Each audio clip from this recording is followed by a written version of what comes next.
Chapter 22. The Sea Still Rises. Haggard Saint Antoine had had only one exultant week in which to soften his modicum of hard and bitter bread to such extent as he could, with the relish of fraternal embraces and congratulations, when Madame Defarge sat at her counter, as usual, presiding over the customers.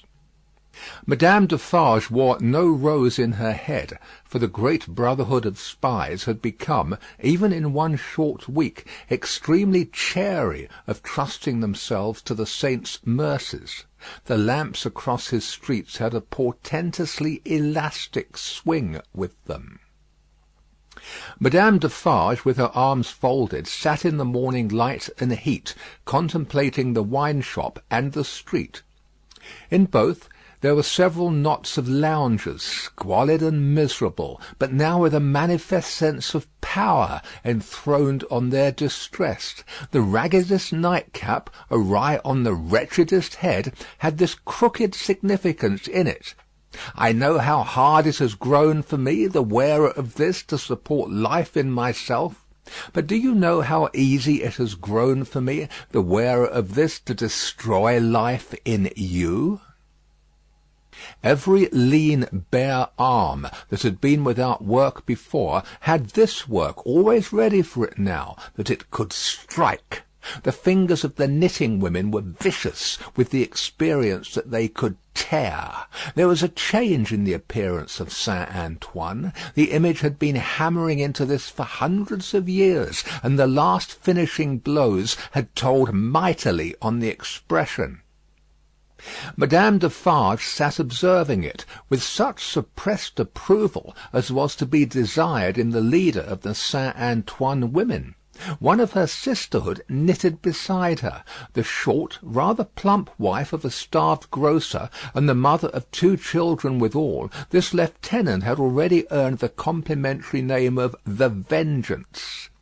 "Hark!" said The Vengeance. "Listen, then. Who comes?" As if a train of powder laid from the outermost bound of Saint Antoine Quarter to the wine-shop door had been suddenly fired, a fast-spreading murmur came rushing along. "It is Defarge," said Madame. "Silence, patriots!"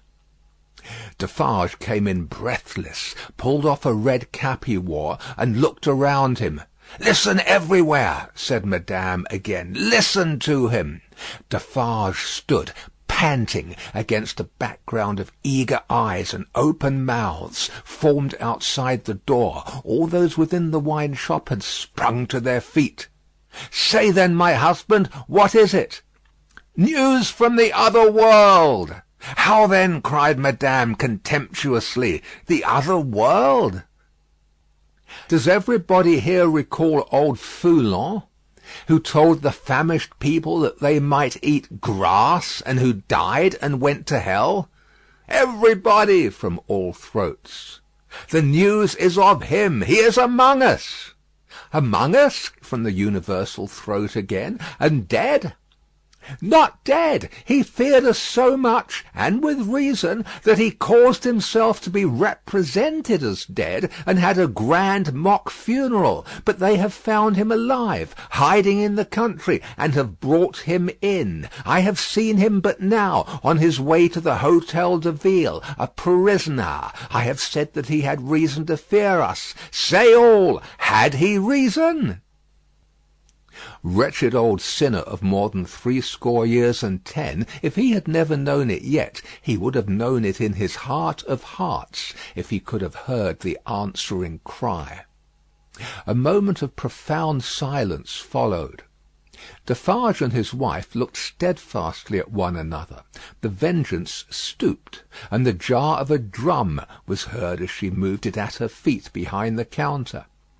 "Patriots," said Defarge in a determined voice, "are we ready?" Instantly Madame Defarge's knife was in her girdle. The drum was beating in the streets, as if it and a drummer had flown together by magic, and the Vengeance, uttering terrific shrieks, and flinging her arms about her head like all the 40 Furies at once, was tearing from house to house, rousing the women. The men were terrible in the bloody-minded anger with which they looked from windows, caught up what arms they had, and came pouring out down into the streets. But the women were a sight to chill the boldest. From such household occupations as their bare poverty yielded, from their children, from their aged and their sick, crouching on the bare ground, famished and naked, they ran out with streaming hair, urging one another and themselves to madness with the wildest cries and actions. Villain Fool On taken my sister, old Fool On taken my mother, miscreant Fool On taken my daughter. Then a score of others ran into the midst of these, beating their breasts, tearing their hair, and screaming, "Fool On alive!" Fool On, who told the starving people they might eat grass. Fool On, who told my old father that he might eat grass when I had no bread to give him. Fool On, who told my baby it might suck grass when these breasts were dry with want. O Mother of God, this Fool On. O Heaven, our suffering. Hear me, my dead baby and my withered father. I swear on my knees, on these stones, to avenge you on Fool On. Husbands and brothers and young men, give us the blood of Fool On. Give us the head of Fool On. Give us the heart of Fool On. Give us the body and soul of Fool On. Rend Fool On to pieces and dig him into the ground that grass may grow from him. With these cries, numbers of the women, lashed into blind frenzy, whirled about, striking and tearing at their own friends until they dropped into a passionate swoon, and were only saved by the men belonging to them from being trampled underfoot. Nevertheless, not a moment was lost, not a moment. This Fool On was at the Hôtel de Ville, and might be loosed. Never, if Saint Antoine knew his own sufferings, insults, and wrongs. Armed men and women flocked out of the quarter so fast, and drew even these last dregs after them with such a force of suction, that within a quarter of an hour there was not a human creature in Saint Antoine's bosom, but a few old crones and the wailing children. No, they were all by that time choking the hall of examination, where this old man, ugly and wicked, was, and overflowing into the adjacent open space and streets. The Defarges, husband and wife, the Vengeance, and Jacques 3 were in the first press, and at no great distance from him in the hall. "See," cried Madame, pointing with her knife. "See the old villain bound with ropes. That was well done to tie a bunch of grass upon his back. Ha ha! That was well done. Let him eat it now." Madame put her knife under her arm and clapped her hands as at a play. The people immediately behind Madame Defarge, explaining the cause of her satisfaction to those behind them, and those again explaining to others, and those to others, the neighbouring streets resounded with the clapping of hands. Similarly, during 2 or 3 hours of drawl and the winnowing of many bushels of words, Madame Defarge's frequent expressions of impatience were taken up with marvellous quickness at a distance. The more readily because certain men who had by some wonderful exercise of agility climbed up the external architecture to look in from the windows, knew Madame Defarge well, and acted as a telegraph between her and the crowd outside the building. At length the sun rose so high that it struck a kindly ray, as of hope or protection, directly down upon the old prisoner's head. The favour was too much to bear. In an instant the barrier of dust and chaff that had stood surprisingly long went to the winds, and Saint Antoine had got him. It was known directly to the furthest confines of the crowd. Defarge had but sprung over a railing and a table, and folded the miserable wretch in a deadly embrace. Madame Defarge had but followed, and turned her hand in one of the ropes with which he was tied. The Vengeance and Ch22 were not yet up with them, and the men at the windows had not yet swooped into the hall, like birds of prey from their high perches, when the cry seemed to go up all over the city, "Bring him out! Bring him to the lamp!"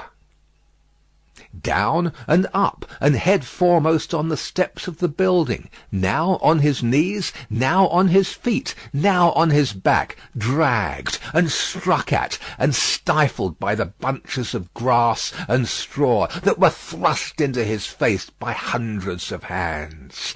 Torn, bruised, panting, bleeding, yet always entreating and beseeching for mercy, now full of vehement agony of action, with a small clear space about him, as the people drew one another back that they might see. Now a log of dead wood drawn through a forest of legs. He was hauled to the nearest street corner, where one of the fatal lamps swung, and there Madame Defarge let him go, as a cat might have done to a mouse, and silently and composedly looked at him, while they made ready, and while he besought her, the women passionately screeching at him all the time, and the men sternly calling out to have him killed with grass in his mouth. Once he went aloft, and the rope broke, and they caught him shrieking. Twice he went aloft, and the rope broke, and they caught him shrieking. Then the rope was merciful, and held him, and his head was soon upon a pike, with grass enough in the mouth for all Saint Antoine to dance at the sight of. Nor was this the end of the day's bad work, for Saint Antoine so shouted and danced his angry blood up that it boiled again, on hearing when the day closed in that the son-in-law of the dispatched, another of the people's enemies and insulters, was coming into Paris under a guard 500 strong in cavalry alone. Saint Antoine wrote his crimes on flaring sheets of paper, seized him, would have torn him out of the breast of an army to bear Fool On company, set his head and heart on pikes, and carried the 3 spoils of the day in wolf procession through the streets. Not before dark night did the men and women come back to the children, wailing and breadless. Then the miserable bakers' shops would be beset by long files of them, patiently waiting to buy bad bread, and while they waited with stomachs faint and empty, they beguiled the time by embracing one another on the triumphs of the day, and achieving them again in gossip. Gradually these strings of ragged people shortened and frayed away, and then poor lights began to shine in high windows, and slender fires were made in the streets, at which neighbours cooked in common, afterwards supping at their doors. Scanty and insufficient suppers those, and innocent of meat, as of most other sauce to wretched bread. Yet human fellowship infused some nourishment into the flinty viands, and struck some sparks of cheerfulness out of them. Fathers and mothers who had had their full share in the worst of the day played gently with their meagre children, and lovers with such a world around them and before them loved and hoped. It was almost morning when Defarge's wine shop parted with its last knot of customers, and Monsieur Defarge said to Madame his wife, in husky tones, while fastening the door, "At last it is come, my dear." "Eh, well," returned Madame, "almost." Saint Antoine slept. The Defarges slept. Even the Vengeance slept with her starved grocer, and the drum was at rest. The drum's was the only voice in Saint Antoine that blood and hurry had not changed. The Vengeance, as custodian of the drum, could have wakened him up, and had the same speech out of him as before the Bastille fell, or old Fool On was seized. Not so with the hoarse tones of the men and women in Saint Antoine's bosom. End of Book 2, Chapter 22. Recording by Paul Adams. www.yawnguy.com